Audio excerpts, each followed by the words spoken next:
আজকে আমি বানিয়ে ফেলবো চিলি পনির। চলুন একটু দেখে আসি। প্রথমে আমি পনিরগুলোকে ভালোভাবে কেটে নিয়েছিলাম।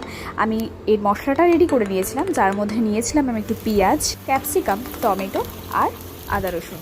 এখানে ভালো করে পেঁয়াজটাকে ভেজে নিয়ে আমি তারপরে ক্যাপসিকাম অ্যাড করেছিলাম, লাল লাল লঙ্কা অ্যাড করেছিলাম কালারফুল হওয়ার জন্য।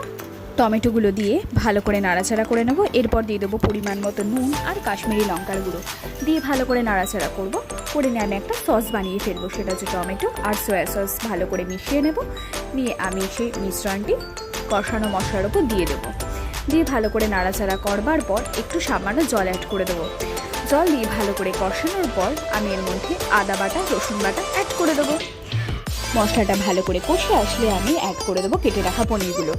এখানে চাইলে আপনারা পনিরগুলো ভেজে ব্যবহার করতে পারেন, আমি এখানে ভাজিনি। তো দিয়ে নাড়াচাড়া করে নেব। মশলাটাকে ভালোভাবে গায়ে লাগিয়ে নেব পনিরের গায়ে।